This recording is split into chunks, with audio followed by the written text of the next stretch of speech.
What is being looked forward to from a leader is, he should be able to see things that other people are not able to see.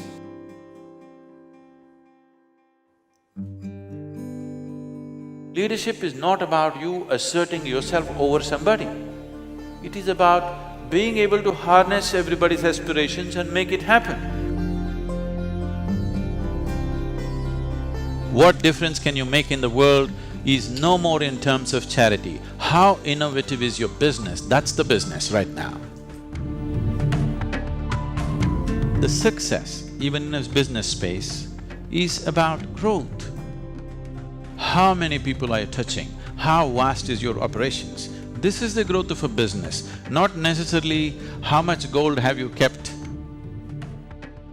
For the very first time in the history of humanity, we have the necessary resource, we have the necessary capability, we have the necessary technology to address every human problem on the planet. Even 25 years ago, we couldn't have dreamt of it.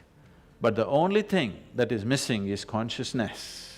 We are producing enough food for 17 billion people. We are only 7 billion people, but close to half the population is starved.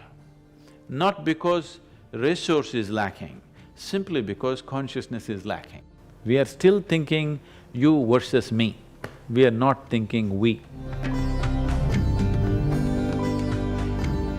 Changing the consciousness of the leadership shouldn't take a long time if you find access to them. The only global mechanism on the planet is economic mechanism. Politics, military, religion, all these things are split up. Economy is one thing which bridges across all divides. Only an economic leader can cross boundaries and go where he wants. A political leader cannot do it, a military leader cannot do it, a religious leader cannot do it. The only person who can really build what he wants across the globe is only the economic leader ultimately. In this effort, at one time I aimed at the political leadership. Then I found economic leaders are easier to work with, more willing to change. And I think it's very important. The forum has done a fantastic job of putting these people together. Inclusiveness means making sure every human being on this planet has an active role to play in the economic process. Once you're a leader, the very way you think, the way you feel, the way you act, every single thing that you do affects millions of people. When such a privilege has been conferred upon an individual human being, I think it is a fundamental responsibility of every leader to do something about himself within himself, to elevate himself in whichever way possible. It's very, very essential today. In all these years of life, how many of you have passed through one 24-hour stretch, that is one single day, absolutely joyfully, without a single moment of irritation, agitation, pain, frustration? 24 hours. Very few people on this planet can say yes to this, very few. If you have to manage 1,000 minds, first of all, you must be able to manage yours, isn't it? You cannot manage your own mind, how are you going to manage 1,000 minds? The only and the worst crime that you can commit in this world, in this life, is you did not explore the full depth and potential of life. Somebody decides what I should eat, what I should wear, where I should go, where I should not go, you call this slavery. But now somebody decides what should happen within me.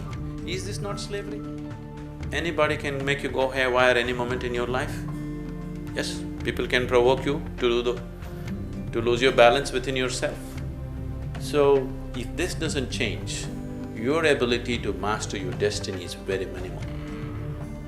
I would say, if you have mastery of your physical body, about 15 to 20% of your destiny is in your hands. If you have mastery over your mind, about 40 to 50% or 60% of your life and destiny is in your hands. If you have complete mastery over your life energies, then 100% of your destiny is in your hands. The very process of life and death is in your hands. To that extent, one can take his destiny into his hands. But right now you're just thinking about everybody taking your cue and following the leadership the way you want it. You want your industry to go your way, you want your management to go your way, you want your family to go your way. Even on that level, if you have much more control over your physical body, your mind, your emotion and your energies, you will see very easily the world will start following you. Rather than you being a slave of the situations, you start creating situations the way you want it. So this is an inner science.